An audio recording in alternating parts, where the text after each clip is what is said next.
Hi everyone. మన తెలంగాణలో డిఎస్సికి సంబంధించి నోటిఫికేషన్ వెలువడడం, అందుకు సంబంధించిన అప్లికేషన్ ప్రక్రియ ప్రారంభమవడం, అలాగే టెట్కు సంబంధించి ప్రకటన జారీ చేయడం, అందుకు సంబంధించిన ఇన్ఫర్మేషన్ బులెటిన్ టెట్ నోటిఫికేషన్ సంబంధించి 20వ తేదీన ఇస్తామని చెప్పి ఒకరోజు ఆలస్యంతో 21వ తేదీన ఇన్ఫర్మేషన్ బులెటిన్ ఇవ్వడం, అలాగే ఈ నెల 27 నుండి అప్లికేషన్ ప్రక్రియ ప్రారంభించిన విషయం తెలిసిందే. మరి ఈ టెట్ డిఎస్ సంబంధించి ఇచ్చిన సిలబస్ షీట్ ప్రకారమే పరీక్షలు ఉంటాయా, నార్మలైజేషన్ విధానం ఏంటి, అలాగే ప్రస్తుతం డిఏడి బిఈడి సెకండరీ వారికి అవకాశం ఉంటుందా ఉండదా, ఇలాంటి విషయాలతో పాటు మరి టెట్ డిఎస్సి షెడ్యూల్ ప్రకారమే ఉంటుందా, అన్ని విషయాలు కూడా ఒకసారి చర్చిస్తే, ముందుగా ఫిబ్రవరి 29న 11,062 పోస్టులతో డిఎస్సి నోటిఫికేషన్ వెలువడడం, మార్చి 4 నుండి అప్లికేషన్ ప్రక్రియ ప్రారంభమైన విషయం తెలిసిందే. అలాగే మార్చి 15న టెట్ సంబంధించి ప్రకటన రావడం, సంబంధించిన ఇన్ఫర్మేషన్ బులెటిన్ నోటిఫికేషన్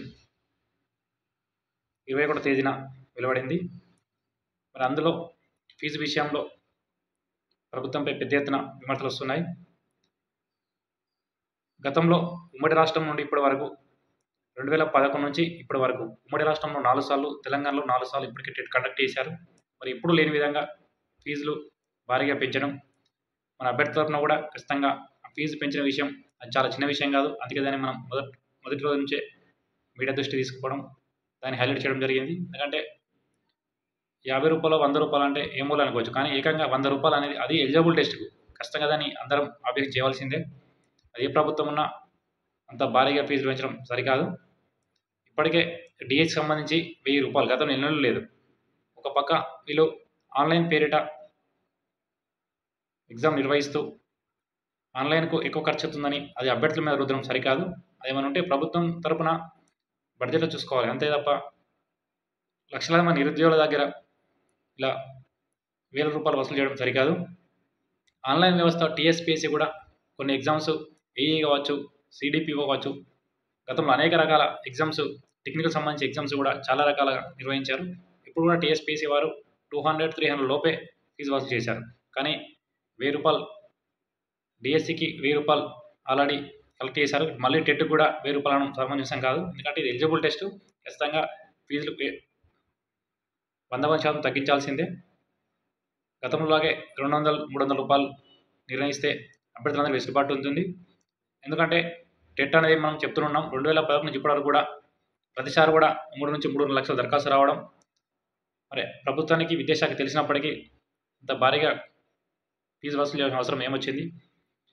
మీరు ఆన్లైన్ పేరిట నిర్వాహకులకు ప్రభుత్వం దగ్గర మాట్లాడుకొని ఇవ్వాలి, కానీ ఇట్లా అభ్యర్థుల దగ్గర 1000 రూపాయలు వసూలు చేసి ఇవ్వడం ఖచ్చితంగా సమంజసం కాదు. వెంటనే విద్యాశాఖ వారు 27 నుంచి అప్లికేషన్ ప్రక్రియ ప్రారంభమవుతుంది కాబట్టి ఖచ్చితంగా ఫీజులు తగ్గించాల్సిందే. ఫీజులు అలా ఉంటే మాత్రం ఖచ్చితంగా అభ్యర్థుల నుంచి ప్రభుత్వానికి పెద్ద ఎత్తున వ్యతిరేకత వస్తుంది. కాబట్టి ప్రభుత్వం తక్షణమే 27వ తేదీ లోపు అప్లికేషన్ ప్రక్రియ ప్రారంభమయ్యే లోపు ఖచ్చితంగా ఫీజులు తగ్గించాలి. ఇక ఈ టెట్కి సంబంధించి డిఎస్ సంబంధించి చాలా రకాలుగా ప్రశ్నలు వస్తున్నాయి. ఏంటంటే మరి వాళ్ళకు సిలబస్ షీట్ ఇస్తున్నారు, టెక్స్ట్ బుక్స్లో వేరే ఉంటున్నాయి, మరి ఎలా? గతంలో కూడా మనం చెప్తూనే ఉన్నాం, 2017 డిఎస్సి కూడా చాలామంది నష్టపోయారు. అప్పుడు టీఎస్పీఎస్సీ కండక్ట్ చేసింది టీఆర్టీ, టీచర్ రిక్రూట్మెంట్ టెస్ట్. అప్పుడు సిలబస్ షీట్ ప్రకారం చాలామంది ప్రిపేర్ అయ్యారు. బుక్స్లో కావచ్చు, మరి పబ్లికేషన్ కావచ్చు, కోచింగ్ సెంటర్లో కావచ్చు, అలాగనే ఫాలో అవుతారు. కానీ తీరా చూస్తే కేవలం ప్రభుత్వ పాఠ్యపుస్తకం నుంచి మాత్రమే కంటెంట్ ఇవ్వడం జరిగింది.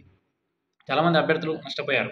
అంటే ఎవరైతే ప్రభుత్వ పాఠ్యపుస్తకాలు చదివారో ఖచ్చితంగా వాళ్ళకి ఎక్కువ సంఖ్యలో జాబ్స్ వచ్చాయి. మిగతా వాళ్ళకు రాలేదంటే వచ్చాయి, కానీ తక్కువ సంఖ్యలో వచ్చాయి. చాలా నష్టపోయారు. చాలామంది ఎగ్జామ్ తర్వాత చెప్పారు మేము ప్రిపేర్ కాలేదు అలా అని. ఇప్పుడు ఎలా ఉంటుందంటే ఖచ్చితంగా ఇప్పుడు కూడా కంటెంట్ అనేది సిలబస్ షీట్ పక్కన పెట్టడమే, పాఠ్యపుస్తకాల నుంచి మాత్రమే ఇస్తారు. అందుకే టెట్లో కావచ్చు, డిఎస్సిలో కావచ్చు మెన్షన్ చేస్తున్నారు. డిఎస్సిలో కూడా 3rd to 10th క్లాస్ అంటే ఎడ్యుకి సంబంధించి, అలాగే స్కూల్ అసిస్టెంట్ సంబంధించి ఖచ్చితంగా Telugu, English, maths, science, social ప్రభుత్వ పాఠ్యపుస్తకాల నుంచి వస్తాయని ఆల్రెడీ నోటిఫికేషన్లో మెన్షన్ చేశారు. కానీ సిలబస్ షీట్ మాత్రం వేరే ఉంది. మరి సిలబస్ షీట్ ఎందుకు మార్చలేదంటే ఖచ్చితంగా విద్యాశాఖ అధికారుల నిర్లక్ష్యం అని చెప్పవచ్చు, తీవ్ర నిర్లక్ష్యం. అది మామూలు నిర్లక్ష్యం కాదు. మనం మన టెట్లో కూడా చూసాం. 2015 ఎప్పుడు పోయింది? 2024. 2000 తెలంగాణ వచ్చినాక 2015లో పాఠ్యపుస్తకాలు మారాయి. తర్వాత 2017లో 19లో జిల్లాలు మారినప్పటికీ కొంచెం కొంచెం చేంజ్ చేశారు. కానీ వీళ్ళు 2015 ఆ పదం పెట్టడే చాలా పెద్ద తప్పు. వాళ్ళు ఇప్పుడు కూడా రెక్టిఫై చేస్తలేరు. 2022 టెట్, 2016 టెట్, 2023 టెట్, మళ్ళీ ఇప్పుడు ఈ సంవత్సరం కూడా మళ్ళీ అదే మెన్షన్ చేశారు. అలా చేయడం కరెక్ట్ కాదు. మళ్ళీ ప్రశ్నలు మాత్రం ఖచ్చితంగా పాఠ్యపుస్తకం నుంచి ఇస్తున్నారు. మరి ఎందుకు తేడా అంటే ఎన్సీఈటీ టెట్ సిలబస్ను ఏ రాష్ట్ర ప్రభుత్వాలు మార్చలేవు. అంటే సిలబస్ రకరకాల వాళ్ళు ప్యాటర్న్ పెట్టుకోవచ్చు, కానీ ఆ సిలబస్ మరి రూపొందించినప్పుడు 2011లో ఏ సిలబస్ అయితే ఉంది ఇప్పుడు అదే ఉంది. కేవలం తెలుగు దగ్గర తెలంగాణ కవులను పెట్టారు. మిగతా యాజ్ ఇట్ ఈజ్గా ఈ సైన్స్ ఈవీఎస్ సంబంధించి అలాగే ఉన్నాయి. మరి ఆ టాపిక్స్ మాత్రం వాళ్ళు అలాగే ఉంచి మరి ఎందుకు అలా చేస్తున్నారంటే ఖచ్చితంగా విద్యాశాఖ నిర్లక్ష్యం చెప్పవచ్చు. ప్రస్తుతం ఉన్న పాఠ్యపుస్తకాల ప్రకారం ఇండెక్స్ ఇవ్వాలి, కానీ వీళ్ళు ఆ సిలబస్ షీట్ ప్రకారం మళ్ళీ చాలామంది అభ్యర్థులు రకరకాల కాంపిటేటివ్ ఎగ్జామ్స్ సిలబస్ షీట్ ముందు పెట్టుకొని చదవాలని చాలామంది చెప్తారు కాబట్టి అలాగనే ఫాలో అవ్వడం, రకరకాల బయట దొరికే పబ్లికేషన్ చదవడం వాళ్ళు తీవ్ర నష్టపోతున్నారు. ఖచ్చితంగా ఇప్పుడు కూడా మనం విద్యాశాఖ అధికారులను కనుక్కోవడం జరిగింది. గత 2 రోజుల క్రితం కూడా అడిగితే కూడా విద్యాశాఖ అధికారులు తెలపడం జరిగింది. అడిషనల్ డైరెక్టర్ గారు కూడా మేడం గారు కూడా చెప్పడం జరిగింది. పాఠ్యపుస్తకాల ప్రకారం మాత్రమే ఖచ్చితంగా కంటెంట్ ఉంటుంది.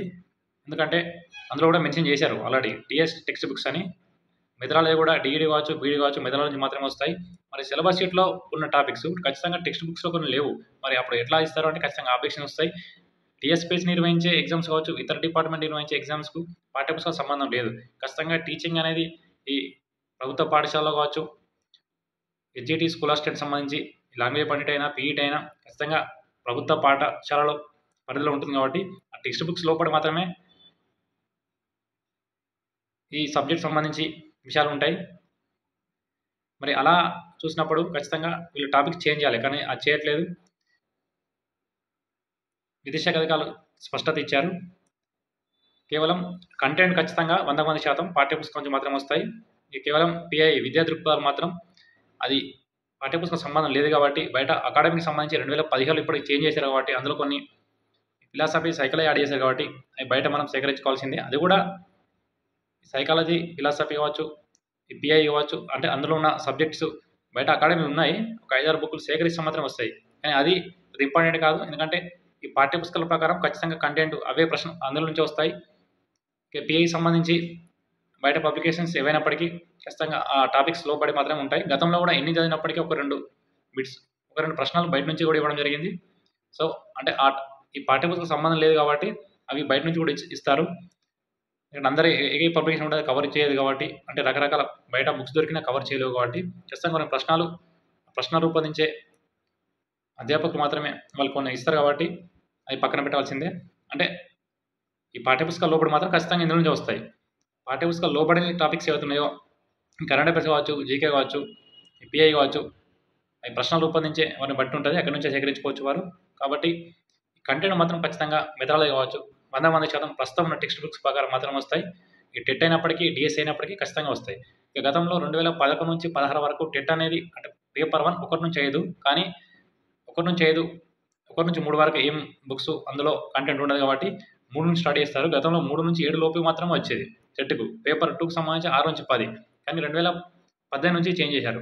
అంటే డిఎస్సి తర్వాత 2022 టెట్, 23 టెట్లో మళ్ళీ చేంజ్ చేసి పేపర్ 1కు 10th క్లాస్ వరకు ఇస్తున్నారు, పేపర్ 2 ఇంటర్మీడియట్ వరకు ఇస్తున్నారు.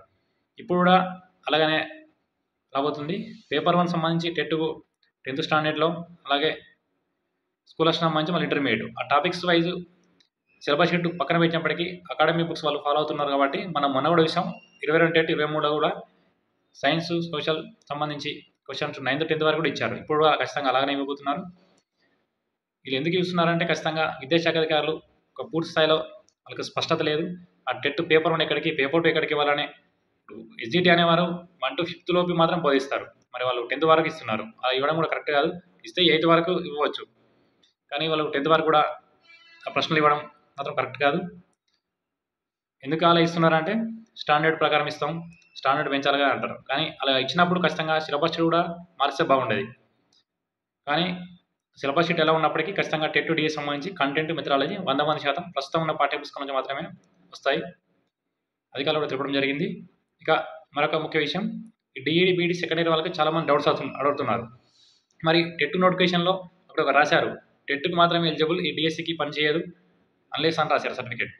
ఇక్కడ అందరికీ క్లారిటీ తెలుసుకోవాలి ఏంటంటే, ఆ టెట్ గైడ్లైన్స్ అనేది ఫస్ట్ నుంచి అలానే ఉన్నాయి.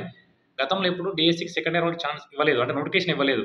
డిఎస్సి నోటిఫికేషన్ వెలువడిన నాటికి అప్లై చేసిన నాటికి ఖచ్చితంగా డిఈడి బీఈడి పాస్ అయి ఉండాలి. కానీ ఈ సంవత్సరం స్పెషల్గా గతం ఎన్నికల ముందు డిఈడి బీఈడి సెకండ్ ఇయర్ వరకు కూడా అవకాశం ఇచ్చారు. టెట్ రూల్స్ వేరు, డిఎస్సి వేరే ఉంటుంది. కాబట్టి మీకు టెట్ ఇచ్చారు, డిఎస్సి కూడా మళ్ళీ డిఎస్సి నోటిఫికేషన్ చూడాలి. టెట్ నోటిఫికేషన్ సంబంధం లేదు గైడ్లైన్స్కు. టెట్ నోటిఫికేషన్ ప్రకారం డిఈడి బీఈడి ఫైనల్ ఇయర్ వాళ్ళకి ఎలిజిబుల్. ఇది ఇక్కడికి అయిపోయింది. నెక్స్ట్ డిఎస్సి నోటిఫికేషన్ సంబంధించి guidelines DEd second year BEd వారికి కూడా ఇచ్చారు కాబట్టి ఇక్కడ అప్లై చేయాల్సిందే. గతంలో కూడా మొన్న అప్లై చేశారు. నేను అనేక రోజులు చెప్తున్నాను. ప్రజెంట్ డిఈడి బీఈడి సెకండ్ అందరికీ అవకాశం ఇచ్చారు, టెట్ కూడా అని. ఫెయిల్ అయిన వాళ్ళు కావచ్చు, గతంలో ఫెయిల్ అయిన వాళ్ళు ఇప్పుడు టెట్ కూడా కొత్తగా రాయబోతున్నారు. కొందరు సెమిస్టర్ అప్పుడు నేను అప్పుడు కూడా చెప్పాను 2023 సెప్టెంబర్లో కూడా అందరు అప్లై చేయండి అని చెప్పాను. కొందరు అప్లై చేసుకోలేదు. ఇప్పుడు కూడా ఖచ్చితంగా మళ్ళీ ఛాన్స్ వచ్చింది కాబట్టి ఖచ్చితంగా వాళ్ళు అప్లై చేసుకోవచ్చు. ఆల్రెడీ కొందరు అప్లై కూడా చేశారు, సెకండరీ డిఈడి బీఈడి వారు. కొందరు కాల్స్ కూడా చేసి డౌట్ అడగడం జరిగింది. ఖచ్చితంగా కొందరు అభ్యర్థులు అప్లై చేశారు. ఇక ప్రజెంట్ ఈరోజు వరకు వచ్చిన అప్లికేషన్స్, గత ప్రభుత్వం జారీ చేసిన 5,089 టీచర్ పోస్టులకు 1,77,000 అప్లికేషన్ రాగా ఈరోజు వరకు 2,40,40,000 అప్లికేషన్లు వచ్చాయి. అంటే ఈ 40,000 మొత్తంకి 70,000 కొత్త అప్లికేషన్ రావడం జరిగింది. ఇప్పటివరకు ఎడ్యుడికి సంబంధించి అప్లికేషన్స్ 64,000 వచ్చాయి. మిగతా అన్ని స్కూల్ అసిస్టెంట్ సంబంధించి పీఈటీ అలాగే స్పెషల్ ఎడ్యుకేషన్ సంబంధించి వచ్చాయి. గతంలో వచ్చిన 1,00,000 స్కూల్ అసిస్టెంట్ 60,000 ఎడ్జిటికి అదనంగా ఇప్పుడు వచ్చిన 70,000లో 4,000 ఎడ్జిటి వచ్చాయి. స్పెషల్ ఎడ్యుకేషన్, రెగ్యులర్ ఎడ్జిటి, మిగతా స్కూల్ అసిస్టెంట్ పీఈటీ సంబంధించి. ఇక మరొక ముఖ్య విషయం, మరి నార్మలైజ్ సంబంధించి నేను ఆల్రెడీ కొంత ప్రెస్ వాళ్ళకు కూడా చెప్పడం జరిగింది. ఈరోజు న్యూస్ కూడా రావడం జరిగింది. ఖచ్చితంగా నార్మలైజేషన్ అనేది నోటిఫికేషన్లో క్లారిటీ లేదు. టీఎస్పీస్ కూడా నోటిఫికేషన్ ఇవ్వనప్పటికీ మధ్యలో వెబ్ నోట్ జారీ చేస్తారు. మరి టెట్కి ఉంటుందా, డిఎస్సికి ఉంటుందా అంటే డిఎస్సికి వేరు, టెట్ వేరు. డిఎస్సి అనేది డిస్ట్రిక్ట్ లెవెల్ ఒకటే జిల్లాకు సంబంధించింది కాబట్టి అప్పుడే మనకు అధికారులు స్పష్టత తీసుకుంటే, గత ప్రభుత్వంలోనే అప్పుడు మేడం గారు చెప్పడం జరిగింది, దేవసేన మేడం గారు, ఖచ్చితంగా డిఎస్సికి నార్మలైజేషన్ సంబంధం లేదని చెప్పారు. ఎందుకంటే అక్కడ మరొక point, state level 5% non local ఉంటే ఖచ్చితంగా అందరికి ఒకటే పేపర్ పెట్టాల్సి వచ్చేది కాబట్టి అప్పుడు ఆన్లైన్ కాకుండా ఖచ్చితంగా ఆఫ్లైన్ పెట్టవలసి వచ్చేది. కానీ ఇప్పుడు 5% లేదు కాబట్టి 95% 5% ఉన్నప్పటికీ అది కేవలం ఒకే జిల్లాకు పరిమితం చేశారు కాబట్టి ఖచ్చితంగా ఉమ్మడి జిల్లా పరిధి కావచ్చు, పాత అంటే 10 జిల్లాలకు అదనంగా ఒక కొత్త జిల్లా సంగారెడ్డి కూడా సెంటర్ ఇచ్చారు కాబట్టి 11 జిల్లా కేంద్రాల్లో ఆన్లైన్ నిర్వాహకులు ఏర్పాటు చేస్తున్నారు కాబట్టి ఆ 11 జిల్లా పరిధిని మాత్రమే ఎగ్జామ్ జరుగుతుంది. కాబట్టి ఉమ్మడి జిల్లా పరిధిలో ఒకటే రోజు ఏర్పాటు చేస్తామని చెప్పారు. అప్పుడు షెడ్యూల్ కూడా ఆ రకంగా ఇచ్చారు. ఎడ్జిటి 6 రోజులు, మిగతా స్కూల్ అసిస్టెంట్ 5 రోజులు ఇచ్చారు. సో అప్పుడు నార్మలైజేషన్ అవసరం రాదని చెప్పారు. కానీ ఇప్పుడు ఖచ్చితంగా టెట్ అనేది లోకల్ సంబంధం లేదు. డిఎస్సి అనేది లోకాలిటీ అడుగుతున్నారు. మీరు ఎక్కడ జాబ్ అప్లై చేశారు, లోకల్ డిస్టిక్ అని. కానీ టెట్ అనేది ఎవరు ఎక్కడైనా రావచ్చు, అక్కడ లోకల్ డిస్టిక్ ఏదైనా అడగరు కాబట్టి ఖచ్చితంగా ఇక్కడ నార్మలైజేషన్ సమస్య వస్తుంది. అసలు వాస్తవానికి టెట్ కూడా 15-16 రోజులు నిర్వహించిన అవసరమే లేదు. మే 20 నుంచి జూన్ 3 అంటున్నారు. 15 రోజులు టెట్ అవసరమే లేదు, నిర్వహించాల్సిన అవసరం. అంటే ఆల్రెడీ పేపర్ వన్కి వచ్చే అప్లికేషన్స్, పేపర్ 2 అప్లికేషన్ ఖచ్చితంగా 3.5 లక్షలు దాటాయి. చాలామంది భావిస్తున్నట్టు 7 లక్షలు 8 లక్షల మంది లేరు. మన దగ్గర ఖచ్చితంగా 100% మనం వాస్తవాలు చెప్తాం కాబట్టి 4 లక్షల మంది డిఈడి బీఈడి అభ్యర్థులు, ఆల్రెడీ 2.5 లక్షల మంది టెట్ క్వాలిఫై అయ్యారు. ఒక పాత వాళ్ళు 50,000 మంది ఎప్పటికీ రాయని వాళ్ళు ఉంటారు. కాబట్టి ఖచ్చితంగా ఇప్పుడు కూడా పేపర్ 1 సంబంధించి ఇప్పుడు రాబోతున్న ఖచ్చితంగా ఈ సంవత్సరం పేపర్ 1కి వచ్చే అప్లికేషన్, అంటే గతంలో ఇప్పటికీ తెలంగాణలో 1,20,000 మంది డిఈడి అభ్యర్థులు ఉన్నారు, 2.5 లక్షల మంది బీఈడి అభ్యర్థులు ఉన్నారు. ఖచ్చితంగా ప్రభుత్వం ఒక్కరోజు ఆఫ్లైన్లో పెట్టవచ్చు, ఆన్లైన్ కూడా 2-3 రోజుల్లో ఖతం చేయొచ్చు. కానీ వీళ్ళు 15 రోజులు సాగు చేయడం కరెక్ట్ కాదు. రోజుకి 20,000 మంది చొప్పున అంటే వాళ్ళు నార్మలైజ్ చేయకుండా ఇక్కడ వచ్చే సమస్య ఏంటంటే, మళ్ళీ నార్మలైజ్ చేయకుంటే ఆ 15 రోజుల్లో రోజుకు ఒక 20,000 మందికి ఎగ్జామ్ పెడితే ఖచ్చితంగా 20 రకాల ప్రశ్నపత్రాలు ఒకటే బుక్ నుంచి, అంటే ఒక కంటెంట్ నుంచి ఒక సబ్జెక్ట్ తీసుకుంటే దాదాపు అన్ని ప్రశ్నలు కవర్ అవుతాయి. మరి అప్పుడు కొందరికి ఈజీ రావచ్చు, ఒకరికి హార్డ్ రావచ్చు. లాజిక్ ఆలోచిస్తే 15 రోజులు దాదాపు అన్ని కవర్ అవుతాయి ప్రశ్నలు. మరి అప్పుడు నార్మలైజేషన్ ఎట్లా వస్తుంది? కొందరికి ఈజీగా వస్తే కొంచెం హార్డ్ వస్తుంది. కాబట్టి నార్మలైజ్ చేయాల్సి వస్తుంది. అప్పుడు నార్మలైజ్ చేస్తే ఏంటంటే ఖచ్చితంగా ఎగ్జామ్ అనేది ఎవరికి ఎన్ని మార్కులు వచ్చినా అన్నీ ఉండాలి, కానీ తగ్గడం పెరగడం ఇట్లా కరెక్ట్ కాదు. 100 మార్కులు వస్తే 100 ఉండాలి, కానీ 100 వచ్చిన వాళ్ళకి 110 ఉండడం, 90 వచ్చిన వాళ్ళకి 100 రావడం, 130 వచ్చిన వాళ్ళకి 140 రావడం, అలా చేయడం కరెక్ట్ కాదు. అసలు నార్మలైజేషన్ విధానమే ఉండొద్దు. మరి ప్రభుత్వం త్వరలో క్లారిటీ ఇవ్వబోతుంది టెట్ పైన. నార్మలైజేషన్ చేస్తారా చేయరని. నార్మలైజేషన్ చేయకుండా కూడా టెట్ నిర్వహించవచ్చు. అదే ఎలాగంటే ఖచ్చితంగా ఉన్న 11 జిల్లా పరిధిలో మాత్రం ఎగ్జామ్ నిర్వహిస్తున్నాం కాబట్టి ఖచ్చితంగా అందరికి ఒకటే స్టాండర్డ్ పేపర్ కూడా ఇచ్చే వెసులుబాటు ప్రభుత్వం దగ్గర ఉంటుంది. 15 రోజులు సాగదీయకుండా 5 రోజుల్లో ఎగ్జామ్ కండక్ట్ చేసి ఒక 3-4 రోజుల్లో సేమ్ కఠినత సంబంధించి ప్రశ్నపత్రం రూపొందించి కూడా నార్మలైజేషన్ చేయవసరం లేదు. కానీ ఇప్పుడు వాళ్ళు మాత్రం 15 రోజులు నిర్వహిస్తామంటున్నారు. రాబోయే మనకు వారం రోజుల్లో దీనిపైన క్లారిటీ ఇస్తారు. డిఎస్సి మాత్రం నార్మలైజేషన్ సమస్య ఉండదు. ఇంకా మరొక ముఖ్య విషయం, కొంతమంది English medium, SGT, Telugu medium అంటున్నారు. గత ప్రభుత్వం జారీ చేసిన పోస్టుల్లో ఇంగ్లీష్ మీడియం, ఎస్జిటికి సంబంధించి స్కూలర్స్కి సంబంధించి కేవలం హైదరాబాద్లో మాత్రమే పరిమితం చేశారు. ఈసారి నిజామాబాద్లో కూడా కొన్ని ఎస్జిటి ఇంగ్లీష్ మీడియం పోస్టులు ఇచ్చారు. కేవలం 5 పోస్టులే. హైదరాబాద్లో గతంలో 40 పోస్టులే ఉండడం జరిగింది. మరి మిగతా జిల్లాలు అప్లై చేయడానికి ఖచ్చితంగా నాన్ లోకల్లో పోస్టులు వాస్తవానికి 20% ఉంటే వేరు, ఈ 5% వేరు. నాన్ లోకల్ అప్లై చేసిన వేస్తే ఆ జిల్లా వాళ్ళు మాత్రం అప్లై చేసుకోవచ్చు, తెలుగు మీడియం, ఇంగ్లీష్ మీడియం. బయట జిల్లాలో పోతే నాన్ లోకల్లో 5% అది అసాధ్యం. ఎందుకంటే అది ఆ పోస్ట్ వచ్చుడు టాప్ డిస్టిక్ 5 లోపు ఉంటేనే ఒక పోస్ట్ వస్తుంది కాబట్టి. మొన్న మన ఈ రీసెంట్గా వచ్చిన ఏఈలో కూడా బ్రేకప్ వేకెన్సీ ఇచ్చారు. కేవలం 9 నుంచి 11 పోస్టులు ఉంటే మాత్రం ఒక నాన్ లోకల్ ఇస్తున్నారు. అందరూ భావించినట్టు 2-3 పోస్టులు ఉంటే ఇవ్వట్లేదు. నాన్ లోకల్లో మొన్న క్లియర్గా ఇచ్చారు బ్రేకప్ వేకెన్సీ.